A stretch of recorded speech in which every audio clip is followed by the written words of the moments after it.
Good morning, beautiful souls. Hi, Thrivers. Heather here, coming to you with day 15 of our Better Me, Better Marriage Challenge. Now, to start today, I'd like to get right going into this, and that didn't make much sense. Right going into this. Sometimes I listen to these afterward, and I'm like, oh my goodness, I cannot talk. But I want to check in, have each of us do a check-in. How present were we yesterday, and how present are we today? Remember, the challenge yesterday was that this moment is the only moment that we really have. So on a scale of 1 to 10, how are you with being present in the moment? 1 being, I'm actually not in the present moment at all. I'm completely obsessing about the past, or I'm obsessing about the future.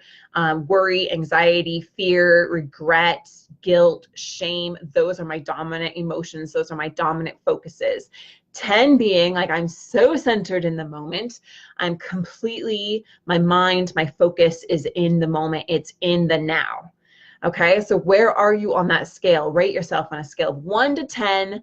Where do you fall? And whatever the first number is that comes to you, that's the true one. Okay, because that's the one that immediately your brain, your subconscious, it knows, it resonates with that.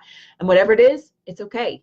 If you're a 1, that's fine. It's okay. It's just being aware and knowing where you are. And wherever you are, it's okay, because you're on a journey and we're going to continue to progress together.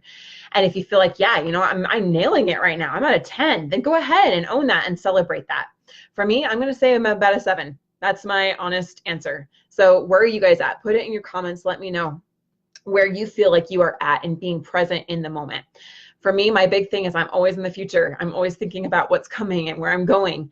And so it was really, really good for me to ground myself and recognize where I am right now. All right, and now I want to talk about the rock slide. Okay, if you'll notice, I have a new background. And this just hit me really profoundly last night. And I remembered a time when I was 18 years old. My family actually owned this ranch.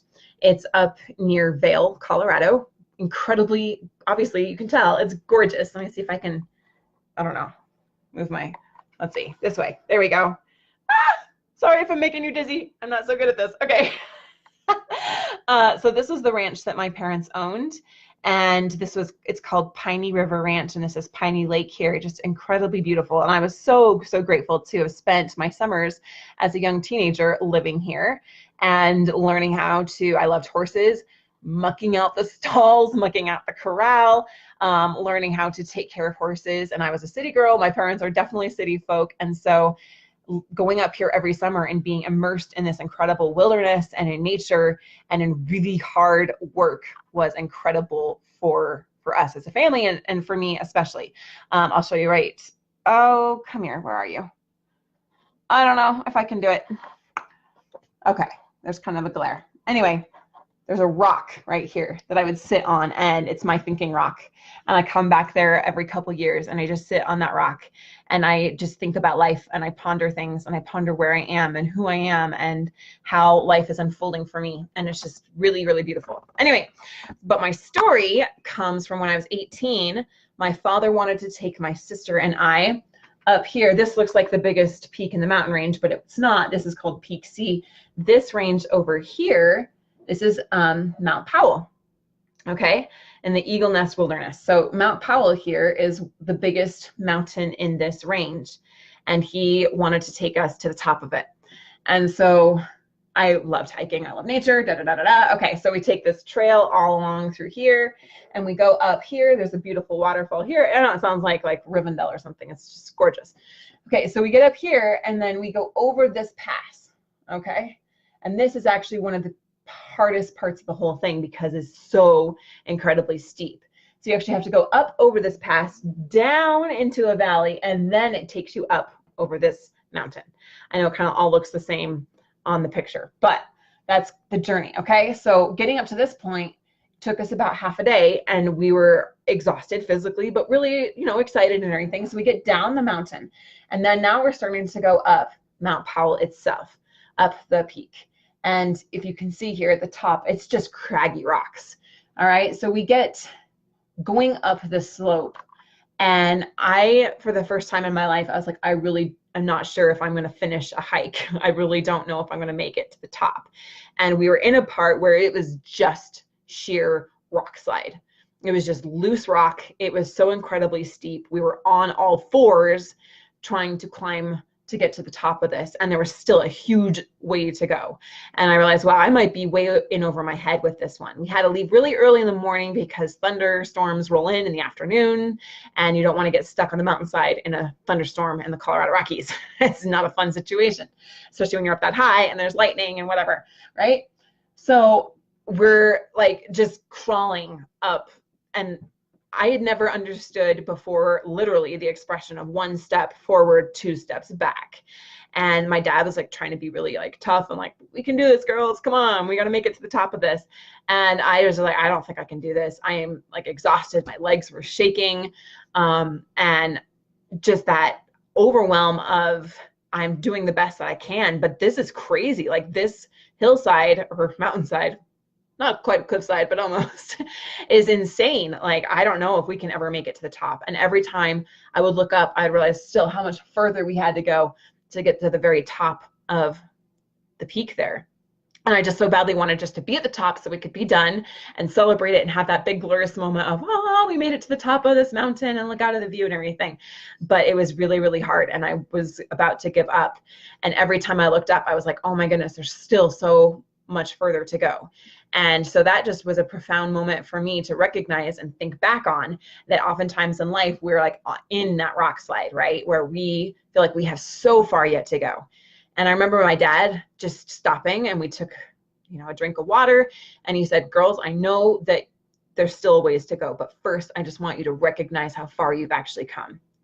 And so we stopped, and I didn't realize that we had been going up this rock slide for probably an hour or so, and it felt like we had made no progress whatsoever. But when we stopped and we looked back on where we were, I recognized that we had come really, really far. Even though it was very, very challenging, we had made a lot of progress. And I was so fixated on getting to the top of the mountain that I failed to recognize how far we had actually come. And I think as adults that we fall into that trap more often than not. We set out, we do something, like even in our exercise or something, we exercise, and then we immediately go on to the next thing, and we immediately go on to the next thing, and we immediately go on to the next thing. And it's just like this never ending to-do list. It's this never ending mountain of stuff to do before us. And we're always looking at trying to get to the peak of the mountain, and we fail to recognize the wins along the way. We fail to recognize how far we've actually come and the progress that we've made. And we don't give ourselves the gift of celebration and the gift of honoring ourselves, the gift of appreciation for where we are in the journey. And I was recognizing, because I'm always so future thinking, this was my thought last night, kind of bringing it full circle to our challenge, was that, I'm always thinking about the mountaintop. I want to be on the mountaintop. I want to get that external result, right? And we talked about that with our intentions this year with our marriage. We always want to get the outward result, and we're so fixated on that we forget that it's really about who we're becoming, and it's about the journey. And I just stopped for a minute to recognize, what? I might be in the rock slide right now, and I am doing everything I can to try to get to the top. And it feels like I'm taking 1 step forward, 2 steps back, but I'm still taking those steps forward. Let's take a minute to sit on the rock side. Let's get a drink of water, and let's look at the progress that we've actually made, how far we've really come. And I was just astounded and filled with profound gratitude that really centered me in the moment by looking at where I was and where I am right now. And yeah, I'm not at the top of the mountain peak right now, and that's okay, right? It's not always about that external result. Right now, where I am, I can look back on the journey and I can be like, oh my goodness, 4 years ago, I was still battling cancer. I was completely bald. I was the sickest I've ever been in my entire life. I could literally feel my body shutting down. Like I could not even stand. I could do absolutely like nothing as far as helping with the kids or even taking care of myself. I was so sick. I would literally just spend hours sitting on the couch. And I had such mental fog that I couldn't even remember when I fed my baby last. And as a mother, it was just shocking to me. but I was so exhausted, I almost couldn't be shocked. I just kind of like noticed it with this weird awareness because of all the chemotherapy that I was doing. And as my body was going through this immense battle. And at that time, I was told, you'll probably never have children again. And at the time, we were so financially broken that we were relying on our church for help. We were relying on friends and family to support us. And I remember calling up my grandmother asking if we could borrow $100 so that I could buy diapers for our new baby. And just being at just such an incredible low point. And it felt like that rock slide was defeating me more than me being able to conquer it. And now I look at where we are, that we have Kiri, our beautiful baby that was born during the midst of our fight with cancer. And she's just thriving and incredibly well and spunky and just a beautiful soul. And we also have our beautiful Ellie, who doctors said we wouldn't be able to have her.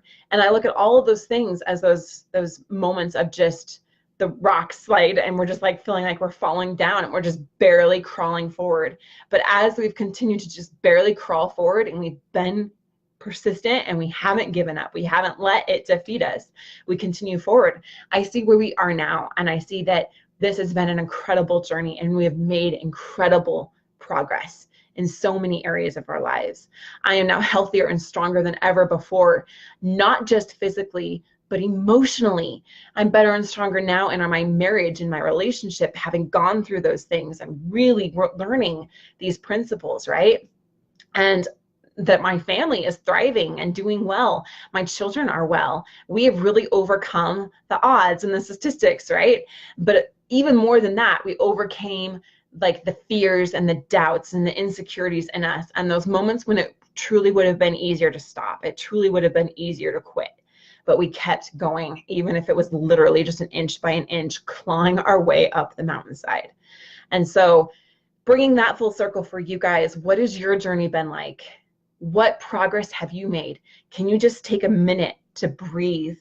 And you may be in the middle of the rock slide still, and you may not be at the top of the mountain peak yet. You may see that there's so much more journey left ahead of you to get there. But can you just stop and take a minute and recognize the progress that you have made? Even if it's the fact that you're still just taking one step after another, that you're just clawing your way up your own mountainside, even despite the difficulty of it. Just recognize where you are and honor yourself for where you are. Enjoy this present moment. Breathe into the gratitude and the realness of where you are, and knowing that where you are, it's okay. It's going to be okay. All is well. And we will continue to progress. We will continue to move forward. But let's center ourselves in the moment and let's enjoy that. So, hey, Caitlin. Hey, Karen. I think I said your name right. Hey, Kaylee, Sabina, Edna, and everyone else. But yeah, I'd love to hear, where are you on that scale of being really centered in the moment? And how can you appreciate where you are in your journey right now to help center you in this moment? All right, here we are on day 15 of our A Mini Course for Life. And so our challenge today is: the past is over. It can touch me not. Here's the lesson. Only if I keep reliving the past in the present am I a slave to time. By forgiving and letting go of the past, I free myself of the painful burdens I have carried into the present. Now I can claim the opportunities for freedom in the present without my past distortions. I'm going to read that again. Now I can claim the opportunities for freedom in the present without my past distortions. Today, freedom is my goal. As I say, I choose to claim my release from past pain and suffering by living only in the immediate present. Oh, this is so beautiful. This reminds me of a really powerful meditation that I did, a visualization. I'll post the YouTube link for it, and I've used this before with clients. It's not our own. It's not from us. It is just public on YouTube, but it's a very powerful guided visualization that goes perfectly in our analogy with the rock slide, because it's about imagining that all those burdens, all those past pain, all the past suffering that is perpetuating the cycle of suffering and pain in your present moment is like carrying heavy rocks in your backpack. And in the visualization, it's very guided and very powerful, but choosing to let go of the rocks, choosing to thank them for their presence and for serving a purpose for you, and then choosing to set them down and feeling the weight just lift off your shoulders and feeling the freedom that comes by releasing the past and releasing the burdens that you might be carrying right now so that you can truly live and enjoy the present moment. So that is our challenge today. Send it out, declare it, put it in the comments there. The past is over. It can touch me not. All right, and let's let this day be a day of healing, a day of forgiveness, a day of releasing past pain and suffering, so that as we're working to claw our way up the mountainside, we can do it with greater strength, clarity, perspective, and appreciation for this moment, because it is a beautiful, beautiful gift. All right, I appreciate you each, and you have a fabulous